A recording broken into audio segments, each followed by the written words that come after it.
Hello there and welcome on into the Direct Selling Accelerator podcast. My name is Sam Hind and you have tuned in to a fantastic episode, even if I do say so myself. I'm going to be pulling in to chat with me in this episode, the amazing Gordon Hester. And if you've never listened to an episode before, this is a great one because we're going to be talking about all things direct selling, what's coming, what's happening right now, what you should be doing in your business to get growth. Gordon Hester is an industry influencer. He's also a change management expert. He has been in the direct selling industry for over 30 years. He speaks all over the globe and has trained leaders in the industry in over 19 countries. We're so privileged to have him coming in to chat to us about what he sees happening in direct selling in the coming months and years, and what's going on right now and how to take advantage of the opportunities right in front of our noses. So grab that pen and paper. I know you are going to love listening in, grabbing those golden nuggets that he drops all throughout this interview. So grab your cup of coffee, cup of tea, pen, paper, get ready, tune on in and enjoy.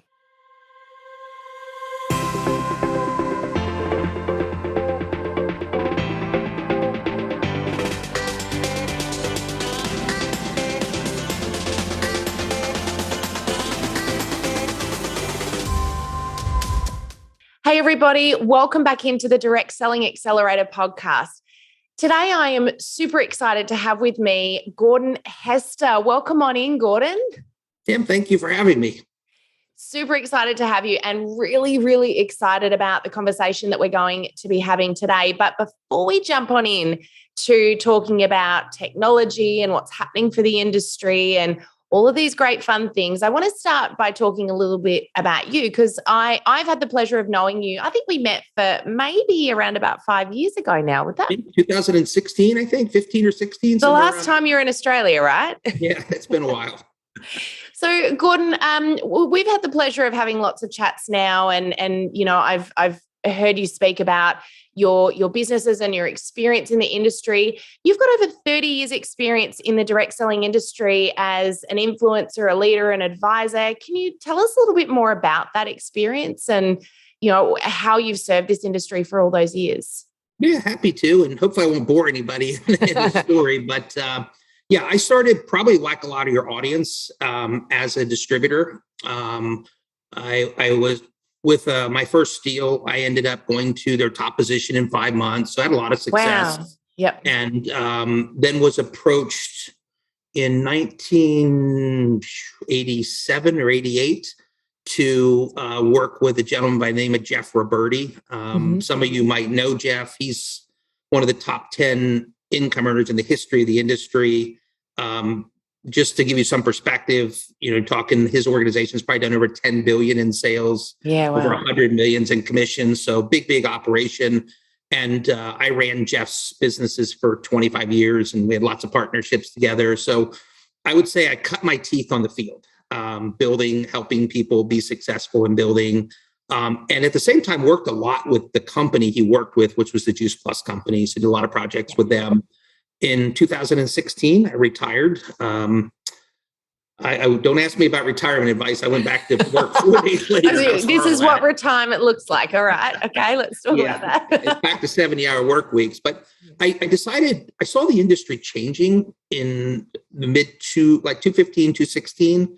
And I was like, gosh, I need to get positioned to help the industry evolve. So I started doing some consulting primarily on modernization with companies. So going in and helping them reimage their operations or their business models, whatever that might be.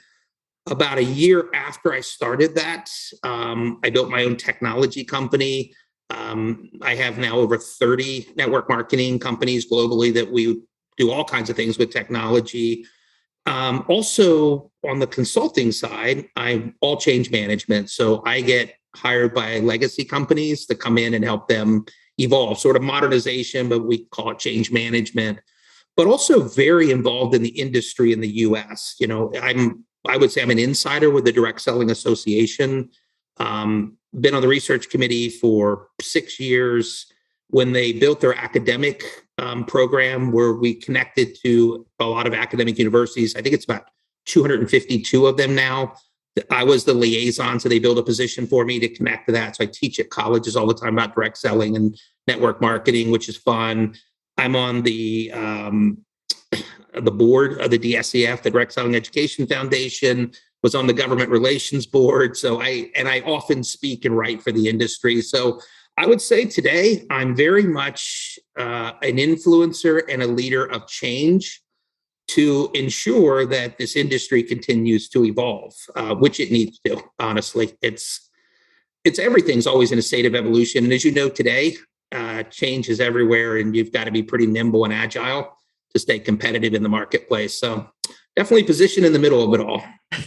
Well, all of that, and there's so much in that, and so many directions I think I could go. But there's no one better positioned to talk to us about the industry from especially a technology point of view. And I think, as you've mentioned, we're always evolving, but I feel like we've evolved. That sped up in the last couple of years. We've been pushed into an environment that a lot of people, in many ways, weren't ready for. But I'm sensing this feeling that people are sort of going, oh, great, I've done all that change. Now I can sort of get comfortable again. And I kind of want to shake that up a little bit today. But I also want to hear from you. I mean, originally, let's just go back a little step. Yep. What drew you to this industry? I mean, we know that this is a very female-orientated industry. It's over 90% females. I know it's dependent a little bit between party plan and network marketing, and we're speaking to people in both here. But what drew you to this industry in the first place, and why have you stayed with it for so many years? Yeah, I think what really drew me to it was back when I first got introduced to the industry, I was an accountant. I worked for one of the big 8 firms, and that was my degree. And I feel like I had always had an aspiration to have my own business and to kind of build my own life. And I met Jeff Roberti, who I mentioned earlier. He was friends with my roommate and pulled up in I think it was a 450 SL red, and 20 some years old. And that was like, you're a man, you saw the car and you went, oh my God, starstruck. And I was like, what in the world do you do? And that's what got me involved. I wanted to have ownership of my life. Yeah. I really didn't see myself working for somebody my whole career.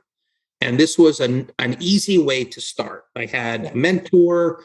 It didn't cost much. It wasn't a lot of risk. I could actually build it part-time. So there was a lot of advantages. And then over the years, I think what changes everything to me is about impact. Yeah. And that's what I fell in love with. As much as you can hear both sides of network marketing, I saw so many people's lives change that I became very focused on helping things change, helping people grow. Did so much coaching with literally $1 million earners all over the world to help them be successful, because I knew ultimately if they were successful, it would help more people. Yeah. And that's kind of what's kept me in it. And if anything today, the need for the industry to evolve is so great. I'm more excited. Like, my purpose behind what I do is stronger now than it's ever been, even though I don't have to work, which is a nice place to be. Well, it means you get to pick and choose and do the things that really matter to you, doesn't it? So, and we were having a little chat about that before. Gordon, the last time we spoke, I thought, you're super busy with business, but then you told me a little bit about your extracurricular activities, and I had to have a bit of a laugh that you certainly do like to keep life interesting with you've got jiu-jitsu, you've got a great interest in tennis, you got lots of other things going on the side as well. Yeah, it's I live an interesting life. I always joke with my wife, I'm a bit of an experience chaser. And I think that's what I love about business. One of my mentors said, business is nothing more than the pursuit of a higher quality problem to solve. That's kind of how I look at life. Like, what's the next thing I can tackle to make a difference? And that's kind of how I operate. And the sports stuff, oh my gosh, that was just fun to learn to be a competitor. And that's really helped me as an entrepreneur for sure. And are you still sport involved on the side as well, or have you sort of put that off to the side for a little bit? I would say that I'm not a person that would talk well about balance. I work a lot. I still like doing sports. If you've been an athlete, a competitive athlete, as you get older, you have a lot of injuries. You just don't perform the way you do. And sometimes that's the hard part. to just have fun with something that you weren't as good at as you once were. I do have to say that's a real challenge, speaking a competitive person to a competitive person, as you start to get a little bit older and you notice that, number one, you don't bounce every time. And number two, you can't do everything that you used to be able to do without breaking. It's actually really frustrating because you think, if only I'd got in when I was a little younger and, and really just that feeling of, hey, you know what? I shoulda, coulda. I think most athletes at some point, their mindset shifts from performance to prevention, and everything is different when that shift happens. So like, I still go to the gym, I still go play tennis occasionally, but I'm not like, okay, what tournament am I going in next? And how much did my bench go up? Like, you just think differently about it. And it's great. I got through another week without breaking. Yeah. That's it. I survived. I'm ready to go for another day. Yeah. Oh, definitely. I love it. Now, you were talking about the need for the industry to evolve. I want to come back to that, and I really want to speak into that for a little bit. Can you tell us, you said that never before has there been a greater need for the industry to evolve. Can you elaborate on that a little bit? Yeah. If you look at the history of the industry, in particular, what I call the opportunity-centric era that really goes back to the early 70s, that's the industry that was created that we know today. Yep. Very much built around marketing the opportunity, marketing hope about what's possible. Compensation plans were built that way. All the language and narratives around it were built that way. And I think it's played a big part in the reputation challenge we have as an industry, because at the end of the day, the way we did things sort of overpromised and underdelivered with people's hopes and dreams. And this isn't a formula to build a good business. So I started becoming a big proponent of more of a customer-centric approach, which is leading with the product, understanding that at the end of the day, every commission that's paid to the field exists because somebody's buying a product. So why don't we just focus on that? And that's the shift that's going on. And the companies that are doing that well are doing really, really well. Yeah. And some of the older opportunity companies that are not evolving are the ones that are struggling. And that's kind of the interesting kind of parallel today. It's a tale of two cities. I know companies that have records every month and others that are declining and have been for years. Yep. And that's why it's important to really pay attention to the need to evolve, because I think in the world we live in today, you either evolve or you die. And network marketing and direct selling isn't unique in that it won't operate that way. Yeah. So it's definitely moved to the customer side of things. And with that, very much of a different focus. The distributor is no longer considered the main customer. It's really end consumers that they're looking for. Yep. And then the other big part of that is today it's a social commerce business.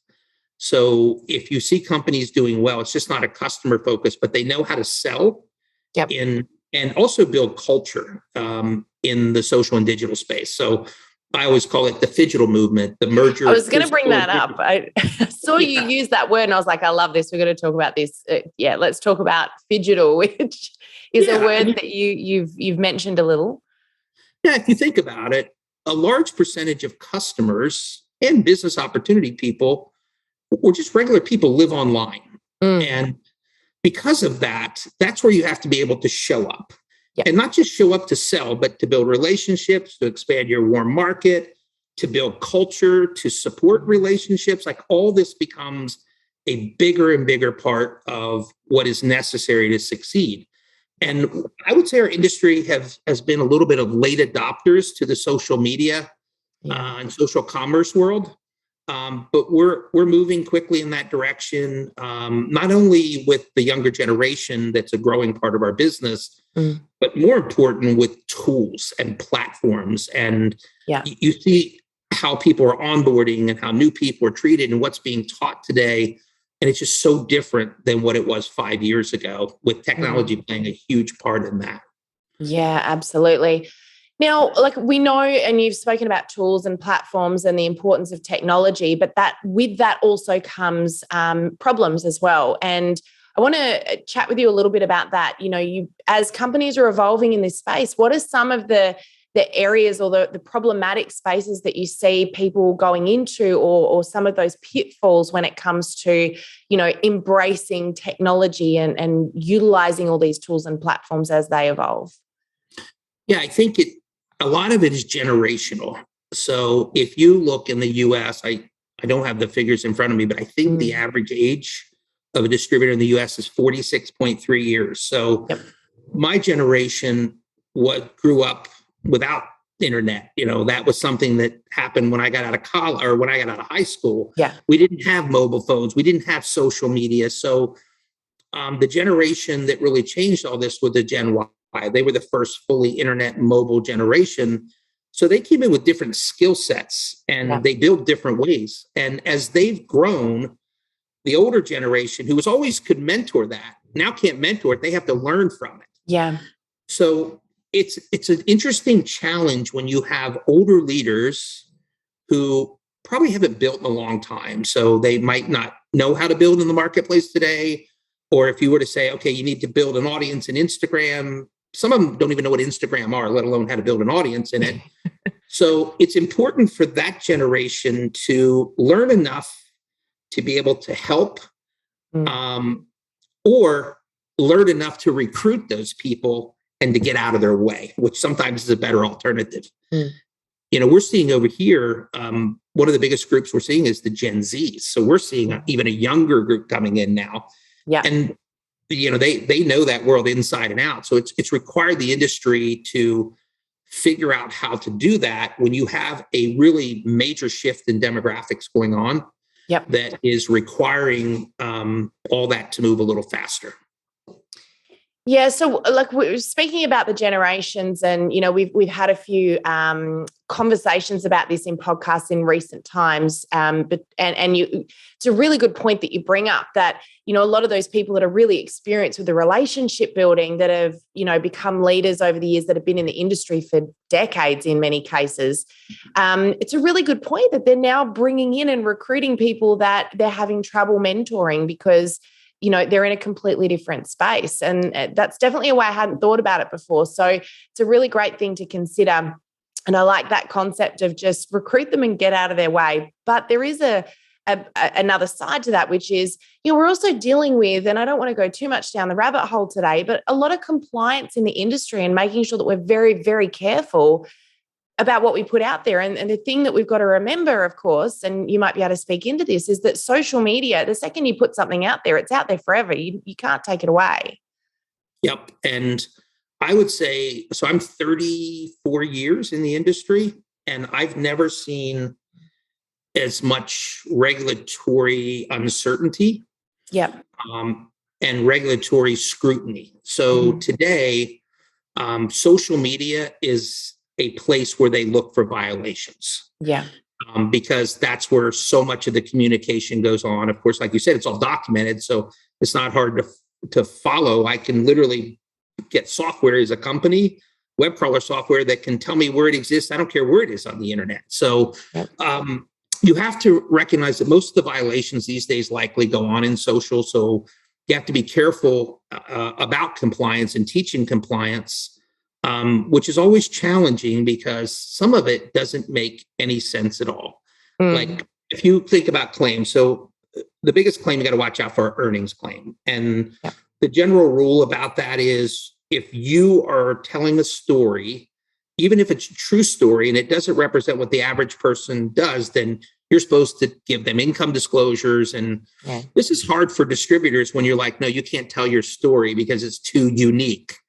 And I think I mentioned to you when we were talking earlier, I met with one of the FTC chairpersons a couple of years back, and the example she gave was moms on a mission. And basically said, if you're a mom and you're putting out there, I can work at home because of my success, and the average mom can't do that, then they consider that a violation. Yeah, it's amazing. So, it's a little crazy to try to manage all that. But today, it's interesting because the software helps people find it. Today, there's software that you check it before it goes out, so it doesn't even go into the marketplace. Okay. So that it's more preventative in nature. But the regulatory environment is pretty tough and getting tougher. I think in the coming months and years, you're going to see more disclosure requirements. Yep. You're certainly going to see more oversight. And because of that, companies have to educate their field and be willing to do what's necessary to protect the company. And as you can imagine, the sales and marketing and compliance, they can be like this at times, because compliance is risk management. They're like, here's all the rules. And sales and marketing is like, wait a minute, we can't even do the business. And it's trying to find the happy medium between the two. Yeah. And that can be extreme, coming from, we used to do a lot of consulting to marketing divisions in network marketing and direct selling companies. And, that was absolutely a big issue to have to navigate, making sure that things were compliant. And of course, that was around the time that companies were bringing compliance teams in as well to monitor all of this. But the problem is, and it's not just marketing teams, and we're speaking to distributors here mostly today on the podcast. So those people that are out there, they're selling the product or they're selling the business, they're thinking, well, how does this affect me? The thing is that the companies, what's really unique about this industry is you're not employing staff. You've got a team of volunteers essentially that are working with your business, and you can give them training, but they've got to choose to take that learning on and apply it in their own business the way they want. So Gordon, what could you recommend to distributors right now to, what do they do with this? What does this mean for them when these compliance issues are only going to get tougher and tougher as times go on. So we can't just stick our head in the sand about it. But what does that mean for distributors, and what do they need to look out for, and what can they do in this to continue growing their business? Well, I think the companies have a responsibility to help teach the field because they don't live in that world. So they don't know. And when you start telling them, you can't tell your story if it isn't like everybody else's, it doesn't even make any sense to them. So I think there's a big educational part of it. And companies you have companies that require compliance courses before you can become a distributor. So compliance training has become a very normal thing. But the other part of it is any distributor, I would tell you, make sure you follow the guidance of the company. Absolutely. Because they're going to be required to take action so that if a regulator would show up, they can say, look, we enforce what we have. It's just not writing on a sheet of paper. Yeah. So it's important to align with the company, to follow the rules. I would say some are more flexible than the others. And you just got to find the right home for you. But compliance is only going to grow. And I think if you sort of ignore it, it might be hard to find a home anywhere at some point in time. Yeah. I think the really important thing, and this is a great opportunity to share this with people, you and I get to work a lot with the companies when it comes to compliance. We know that it's a really big deal for the corporate head offices as they're, trying to monitor all of this. They're trying to follow the rules because they know that at the end of the day, if they don't, or one person breaches those rules, it can affect it for everybody. And that's where it's really important for everyone listening to this to understand that, those rules are not set there to be difficult, but they're there to protect everybody, not just the company, but, all of the other people that are also just like you trying to grow a business. Because when these regulations are breached, companies often don't have a choice, and it does create a really big problem for everyone. So, a little call out from my end is absolutely, like Gordon said, make sure that you are following those rules and just understand that there is a much bigger reason potentially than what it appears to be on the outside. I mean, if you look at the consequences of this for a company, I said, where I'm on the company side, they can lose the company. Yeah, absolutely. And everybody loses. They can go after particular distributors that are doing this and bring them into a legal battle with the regulatory authorities. They can lock down assets of leaders, of company CEOs and owners. So the risk is pretty big for non-compliance. Yeah. And now, in all fairness, and I hope I don't regret saying this, every company is in violation. Yeah. Because there's no way you can control all of it. And the FTC, which is the US operation, gives guidelines, but they're not directly, here's what you do. So there's always a gray area. So I think you just have to have the mindset as a company to manage that risk, but not to a point where it kills the company, whether you don't manage it or you overmanage it. So I think there's just, an art to how that all goes about, and it varies by company. Yeah, absolutely. And the other thing to keep in mind too, you've got the governing bodies, of course. In Australia, we've got the TGA that are monitoring all of this. But something else to remember as well is that social media itself has got its own guidelines, and they're also monitoring a lot of this stuff that goes on because they're also trying to protect their own platforms. And we talk about this a little bit, but we do see often Facebook pages and groups getting shut down for breaching those rules. And I saw a really interesting post went up from a leader in a network marketing company just last night who had their page shut down because they were blatantly breaching rules when it came to the way that they were growing their business on social media using their personal profile. So they were using their personal profile solely for business growth purposes, which breaches Facebook's rules when it comes to MLM. And this person put a post up saying, I lost my page and had to rebuild my business from scratch. And they were encouraging and motivating people to, when things go wrong, rebuild brick by brick. But what was really interesting about it was that they were rebuilding in exactly the same way that they built in the first place and doing all the wrong things again. And I thought this is the sort of thing that we've got to be really careful of because when you are in a leadership position, you are showing other people, people are trusting you with the knowledge that you're imparting. So you've got to be really careful that knowledge that you're giving, that information, that wisdom is following those rules and is guiding people in the right direction because you don't want people to be penalized in that way either. Yeah, it's interesting. A number of years ago, probably 5 or 6 years ago, I was asked by a company to look into a model that one of their leaders was using in a country. Yeah. And it was being taught by an industry trainer, and it was absolutely a spam program. So they were teaching outside of the guidelines. It was Facebook. Yep. And when I looked into it, I actually have a friend that I work with at Wake Forest on their advisory committee for their entrepreneur program that's the head of global strategy at Facebook. So reached out and said, hey, is this a violation? Absolutely. And to your point, Facebook would just shut them down. Yeah. But I told the company, you don't want to get behind this because ultimately you're going to be held accountable. Yeah. And it turned out that that's exactly what happened. The regulatory body got involved because of how they were building in social.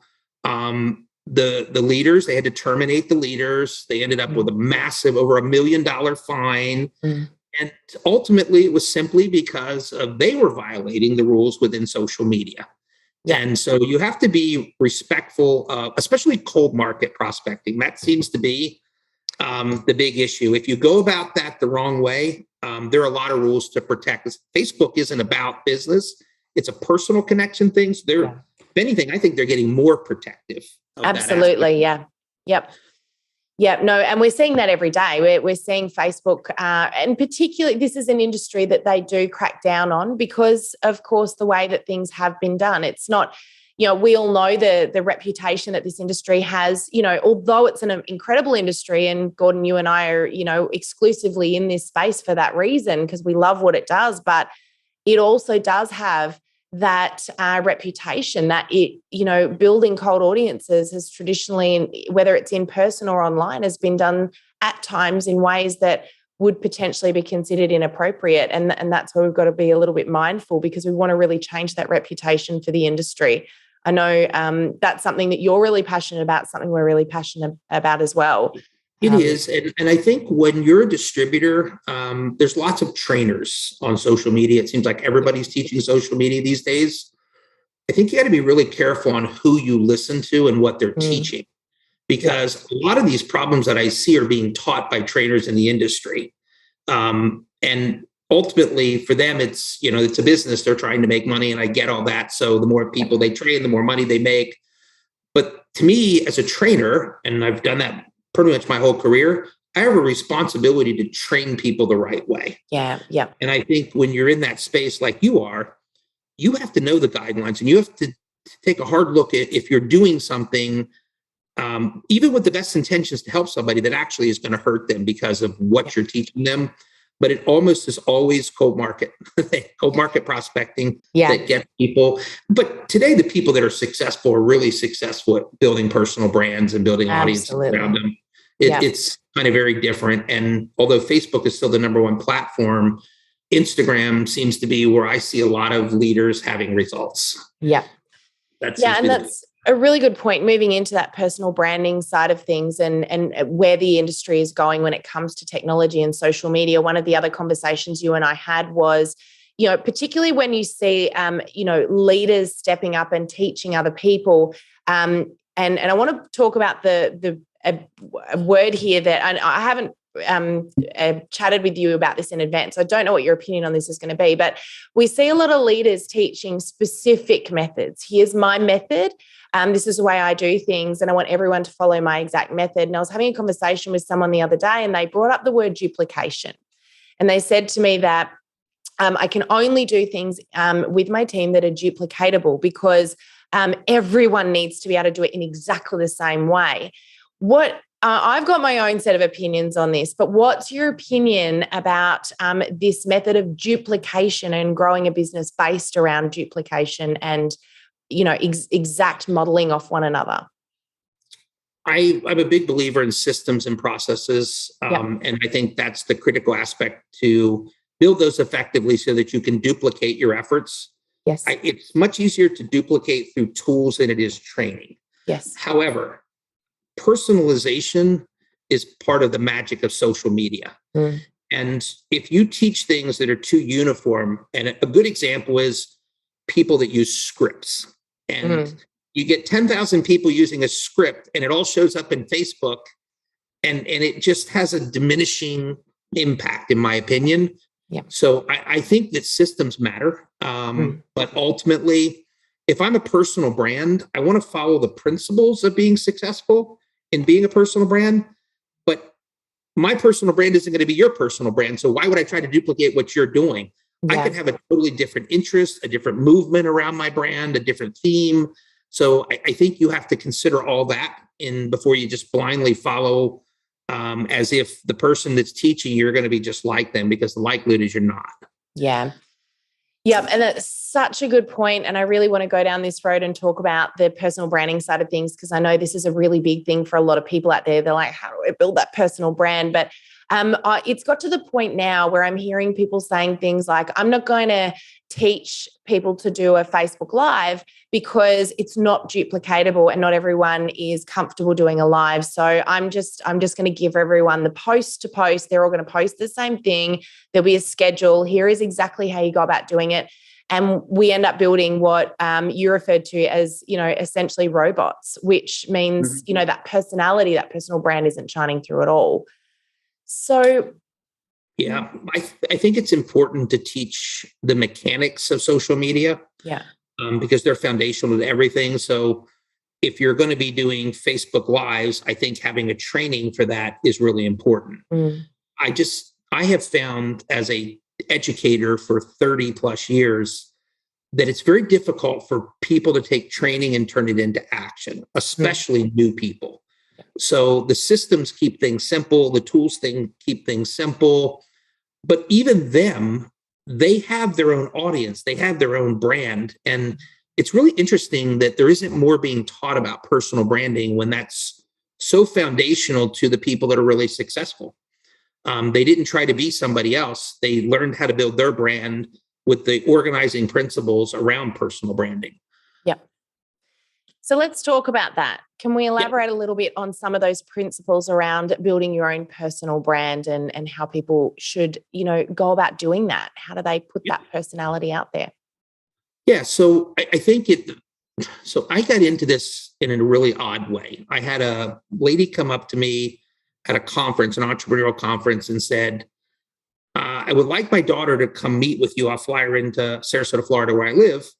And she was in high school. And I'm thinking, oh, okay, so she's probably running a lemonade stand or something, and old school thinking. And it turned out she was making about $53,000 in income a month in high school. Wow! And she had built 7 brands in Instagram. So she was an influencer, an Instagram marketer, and she had a whole business model around it. But that's when I really kind of dug into it. So I think it all starts with creation of a brand, of a personal brand. So how are you going to stand out in the marketplace? How are you going to help people? What values do you profess? Where are you going to show up? How are you going to show up? Where's your audience? All these things are important when you create a brand. So a whole bunch of stuff we could talk about with that aspect of it, but that's step one. You got to create a brand. And the reality is everybody already has a brand. We already have influence over certain people. It's just when you do it in social media, you can expand that influence. So if you have that figured out, then the next thing you want to do is create visibility. You don't want to be the world's best kept secret. So a lot of what's taught is that game. How do I build visibility around my brand? Primarily in social media. So how do I build a big following in Facebook or in Instagram or wherever it might be? From there, and there's so many strategies around that, then you create what I call influence. And influence today is a form of capital. It is economically a good thing to have. Now, that influence that you have doesn't automatically become transactional, where I meet somebody and I sell to somebody. There's very much of a connection process in that influence stage. So build it, get it visible. Now that you have an audience, it's how do I communicate with this audience? And that's how you build the influence. And then from there, you will monetize some portion of that. And that becomes sort of what we call your tribe. So these are in network marketing, that's your organization, your team, your customer base, whatever it might be. But there's a higher gear too. And that is the ultimate thing is to be the voice for a movement or a mission, because at that point, people want to belong to something that you're the face of. So a perfect example to me is somebody like Gary Vee. You know, he is masterful at building his brand, creating massive visibility. He stands out because he understood his brand had to differentiate itself. And he's like a 60-year-old guy who acts like he's 20 and it works for him. And then he's got whole business behind. I think Vander Media now has over 600 employees. So I think I literally just bought his latest book. I brought it in with me this morning and I had no idea you were going to mention that. So there you go. Yeah. And even so, if you look at, so I know a lot of people, you take somebody like Eric Worre, a lot of people know the GoPro movement. His whole movement was built based on what Gary Vee taught him, which was the easiest way to build an audience is to connect to somebody that has one. So he started doing interviews and with big leaders. Jeff was one of them. So I was at the forefront of that. And then Jeff shares it and all of a sudden that's his audience. And that's kind of the unique part of social media. You don't lose people because people attach to multiple things. So today, I think if you're in social media, you have to ask yourself, why you? Like if I'm looking to buy a product and I have all these places, why would I buy from you? And that's the differentiation piece of it. And really figuring out also, where is your audience? So like my audience for my technology and my consulting is in LinkedIn. It's a B2B platform. I wouldn't even know what to do in Instagram with that brand because it's very content driven. There's a lot of educational components with it.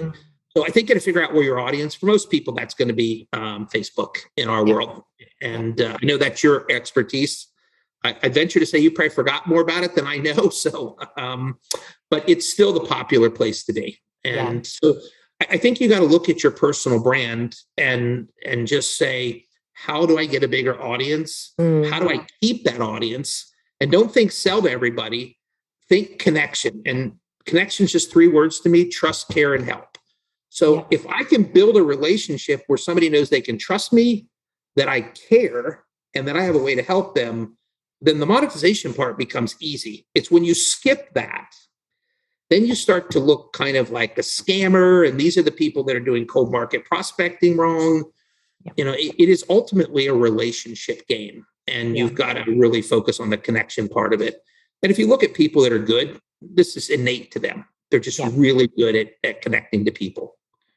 Yeah, I love that, Gordon. And from that, you know, there are a couple of things that really stood out for me, but the being intentional with your personal brand. So not just, being everywhere and doing everything. And definitely, that cold selling is something that I think most people feel really uncomfortable about. There's like this assumption that this is what I need to do. And I think it'll be a big relief for a lot of people listening to this to go, oh, good.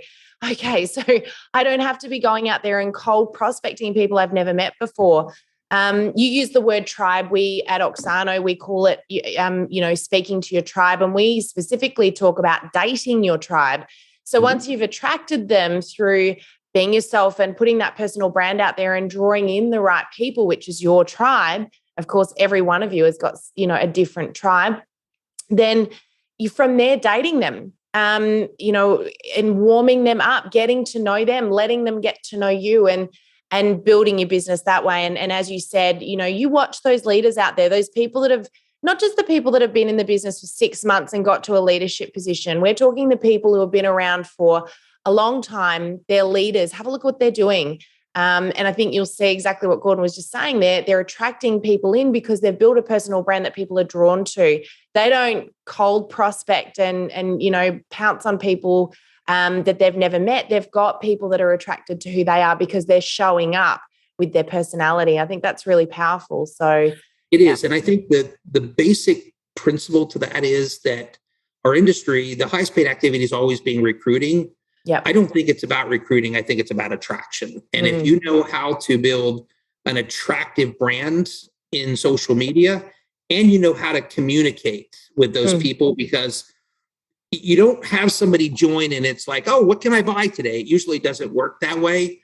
There's a dating process in all this. Yeah. And the people that are good at it, they might have somebody that's with them for years and all of a sudden it's like, gosh, now I'm ready to do something. So you have to kind of look at it in that context.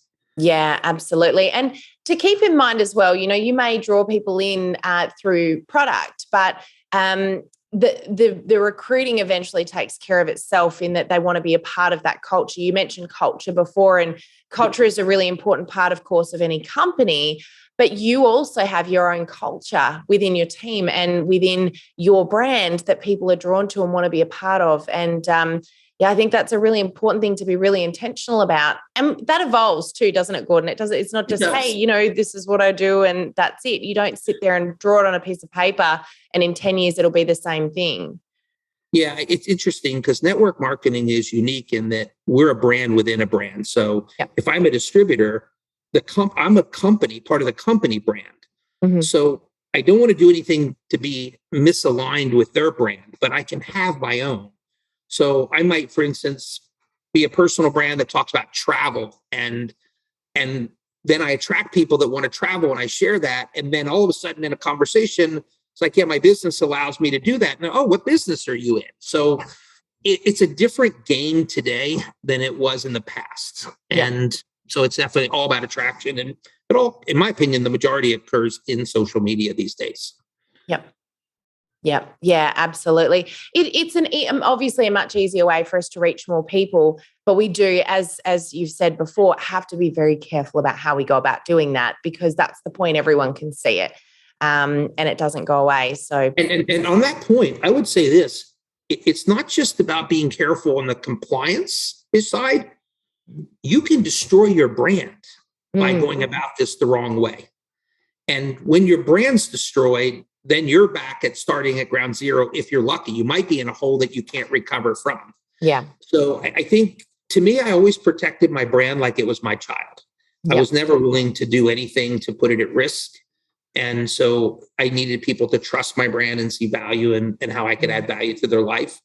And I think when you approach things with that mindset, things become a little bit easier and work better.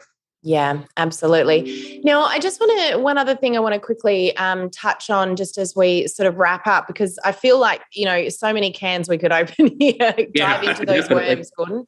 But one of the things I'm seeing a lot, and you may be seeing this as well, is you speak about systems. So I'm seeing a lot of direct selling companies globally now implementing systems and tools to help people systemize their social media content. So, whether it is, hey, we're giving you all of the posts or we're giving you scheduling platforms that just plonk it all out there, whether it is systems that arrange people's parties for them, they literally just, schedule out an entire system of posts over the course of a week. The thing that I'm noticing with this is it is creating a whole bunch of people that are doing exactly the same thing. You know, how are you noticing this sort of technology being rolled out with companies? So I think today, a common system that I'm working on, in fact, I worked on one today, is a new onboarding system, whether it's for distributors or customers. So if you look at where does the company play a role in that, that's where the technology piece comes into play. And so you were to take just a simple example, if I'm a customer and today I buy a product, as a company, I can recognize that because it occurs within my data set, and I can automate a response to them, said, hey, thanks for buying this product. And by the way, your product will be here in 10 days, and here's your tracker, and here's how you take the product. And 3 days later, I could send a story about somebody that took it. So today, companies are getting involved in mapping out processes and using technology to make things simple. And the way I always look at it is the ultimate system is the one that anybody can do, where I just don't have to learn something and figure out how to do it. I just have to plug into the system. And that's where technology plays a big part in things. But to your point, you got to be careful with what that looks like if everybody's doing the same thing. Yeah. So there's a balancing act to all that. But I would say if you look at direct selling in general, with any established company, probably 90% of all their sales, customer acquisition, and recruiting comes from what we call micro entrepreneurs, newer people in the business. They're not seasoned entrepreneurs. They generally don't have the mindset of an entrepreneur, work ethic, but the desire of what an entrepreneur gets.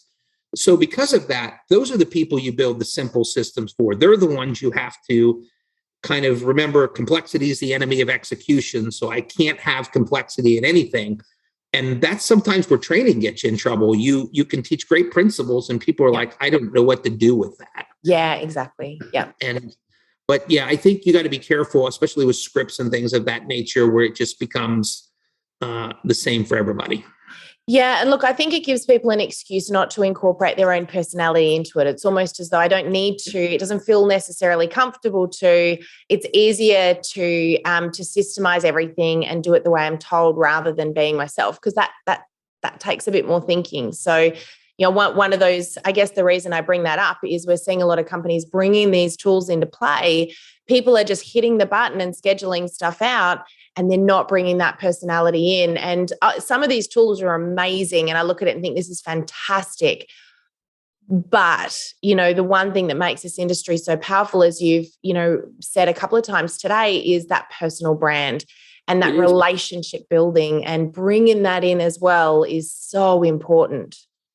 You got to be careful with tools and platforms, because if you think about these new people, the more you require them to learn something, the more they'll be like, well, this is just too much work. I don't want to do this. So if you start saying, okay, well, you've got to go into Sprout Social to use that for all your scheduling of posts, they're going to be like, what is that? I don't want to have to learn this platform to do things. So I think the value of tools is to keep things simple. And if they're not simple, you're requiring too much, people just won't do them. It's really interesting when you first start a business, and like you, I started my journey in direct selling. You do the simplest things first because that's all you know how to do. And it's really funny, you ever notice that as you grow and you learn and you evolve, sometimes the things that you're doing have become, you're working so much harder to get the same result. And if you look back on what's changed, you realize I've actually forgotten how to do the simple. I've forgotten, I've gone so complex. I've missed the really important, really easy thing right in front of me, which is, it might be as simple as pick the phone up, have a coffee with somebody and have a chat about the business. That's so much quicker and so much easier than using all of this technology we've got in front of us. But we tend to think that that's what's necessary to grow. And I see this every day.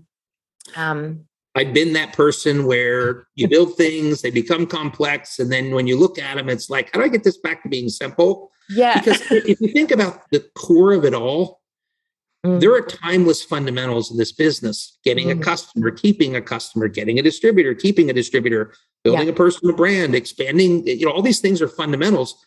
It's just practicing them in a relevant way. Yeah. Yeah. And that's to me, the key to simplicity is how do I create the simplest way to get a customer? And I'm 100% on board that personalization is important to making that work. Yeah. Especially in the social space. Yeah. Do you know, I had a really funny phone conversation yesterday. I had a leader who's, got hundreds and hundreds in her team here in Australia in a party plan business, rang me and she said, Sam, I really need some help. We're running parties at the moment. And I want you to jump into the party that I'm running. I want you to tell me why they're not working. She said, I've done this for years. I know exactly what I'm doing. We're teaching it to other people. It's been successful in the past, but for whatever reason, people aren't buying at the moment. It's not working. And I want to know if you've got any ideas on what's going on. I jumped into this party and I had a look, Gordon, and the whole thing was run by all of these systems, technologies, flows. And she rang me back again. She said, all right, have you got any thoughts? And I went, yep. Yeah. You know how you used to run a party in someone's living room? She went, yeah. I've been there, done that years ago. Yep. And, that always worked really well. I said, great. What's different about what you're doing now? And she said, this, we've got all this amazing technology. We're doing all these things. And I said, guess what? That's the problem.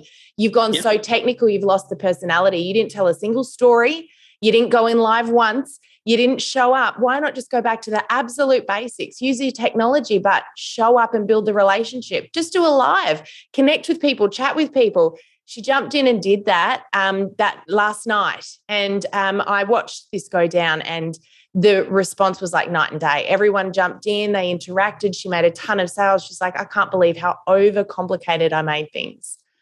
Yeah, it's an interesting kind of situation in that technology sometimes takes away the fun of the business and the personal interaction.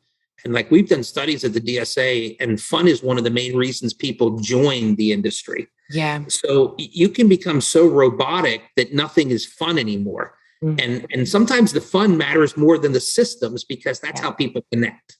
Yeah. So I think it's a good observation to make for somebody like that don't lose your personality in the things, the magic of connection and personal. Especially today when people don't want to go to live events anymore. Everybody seems to be still very virtual and probably going to stay that way. And so it's going to be a very different way of building in the future. Yeah. Even with the party plan companies, today it's like, how do we do a virtual party? Yeah. And how do you make that fun and exciting for people? So different world. Yeah.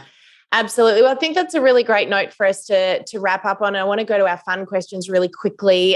Really keen to hear what you've got to say about these ones. So just before we finish up, Gordon, your favorite book for our accelerator book list?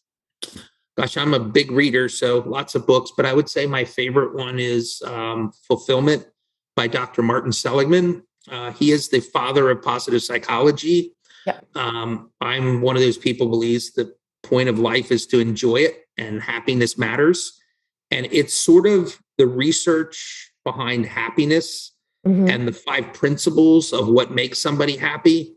And it had a profound impact on how I run my life. And wow, okay. It's an amazing read. And he's a professor at Wharton, brilliant guy, and one of the smartest people I've ever met. So that would be the book I would recommend, but depends what you want to learn. There's so many great books out there. Oh, look, we've had some amazing ones thrown our way, and we're actually in the middle of, because we ask this question whenever we have a guest on the podcast, we're in the middle of compiling all these amazing books into a big list, and it's a long list. So, if anyone needs a reading list, we'll have that out very soon if it's not out by the time this podcast episode comes up. But we'll pop that one on there. So thank you for that. Well, one thing with that, the other one I would suggest that was a game changer for me is called The Power of Full Engagement by Dr. Jim Lohr. It is the science of high achievement. It goes back to, and basically this changed how I operate my life because he said, our achievement is tied to 4 energy cycles: physical, spiritual, emotional, and mental. And I never realized that. And I'm a grinder mentally. And all of a sudden you're like, I'm burned out. So it really changed my perspective on things. That would be the other really good one that I would recommend. All right. I'm going to look that one up. That sounds like a read I need to check out as well. All right. So superpower, Gordon, if you could have any superpower, what would that be and why? I would say the superpower would be able to identify and solve problems. I feel like I feel like you already do that. That's already your superpower. I feel like I could get better at it. At least I think. It's a hard question because I don't really think in that context. But I feel at the end of the day, I'm a problem solver, and that's how I help people evolve. So I want to be like Captain Problem Solver and go down that road. Yep, I love it. I've just got a picture of the underpants on the outside, the whole thing. Great. Captain Problem that's Solver. A picture. It's like, not that picture. You might need to, change your Facebook profile or something like that. Change your name on there, Captain Problem Solver. I think it's good marketing, Gordon. It could be. Favorite quote? I would say the quote is, happiness isn't about having problems. It's learning how to deal with your problems. So I think that happiness is a core function of what people want out of life. And I think a lot of people, and I was one of them, with happiness just means you don't have any problems. Yeah. Everybody has problems. And it's just really learning how to deal with them to be happy. So that's I have so many quotes I love. Yeah. I love that one. So happiness is not the absence of problems. It's the ability to deal with them. I love that. Absolutely. Yeah. And last but not least, if you could go back in time and say one thing to your past self, what would that be? And it can't be buy shares in Zoom. Would it be Facebook, Zoom, Apple back in the day? Yeah, that would be a good one. Would you have bought shares in Tesla though? Oh gosh, all of them. All of them? Yeah. All right. Got it. Gosh, if I could turn back the clock there, I'd be a multi-billionaire. I mean, what I'd be doing with all my time and how I would be helping people. But I would say that the life lesson that I wish I would have known earlier in my life is what you enable, you invite. Yeah. Because so much of where I see chaos and pain is because people are enabling behaviors of other people that they shouldn't be enabling, and not realizing by enabling it, you're just inviting more of it. And I think as I got older, I started recognizing what to enable and what not to enable. And it made a huge difference in all aspects of my life. So that probably made my big one. Yeah, that's a really good one. I love that. And a really great note to wrap up on. So look, Gordon, I really feel like I could keep talking to you about all of this. There's so much in what we've just chatted about. We've certainly gone off on a few different tangents there, and we've probably left people's brains buzzing. But thank you so much for taking the time out to share some of your wisdom and knowledge with all of us today. Well, thank you. And I want to congratulate you. I know that you and your team are working hard to serve our industry and helping a lot of people through your podcast and your education and the consulting work you do. So props to you. I'm glad I got a chance to chat with your audience, and hopefully we'll get a chance to do it again. Yeah, absolutely. Thanks again, Gordon. It's been great. And I'm sure we'll connect again down the track, hopefully sooner rather than later, and maybe in person. We'll have to try and get back over there and hop on a plane if they'll let us out. I'll see you in Boca in June. That'd be nice. Yeah, we will attempt to get there. We will be there. But look, again, thank you so much for joining us. It's been great chatting today. If anyone wants to learn a little bit more about you, Gordon, or they want to reach out or connect or any of those things, is there a way that they can look you up? Yeah, best place to look me up is just on LinkedIn, and just message me there. If anybody needs to contact me by email, my email is gordon@gordonhester.com. I tend to be very responsive to people reach out. So if I can help anybody, please reach out to me. Awesome. Thanks so much, Gordon. We'll pop all of that in the show notes, along with, of course, your book recommendations and some other bits and pieces you've mentioned along the way. But again, thank you so much for your time. It's been fantastic chatting. Thanks to all of our beautiful listeners as well for tuning in again today. And we'll see you again on the podcast next week. Bye for now. Thanks, Sam. Bye. Thank you for joining us in this episode of the Direct Selling Accelerator podcast. If you love listening and you found that this was helpful for your direct selling business, please like and subscribe to our YouTube channel. You can also check out the recommended video that's popped up on your screen right here. I look forward to seeing you again next time. Bye for now.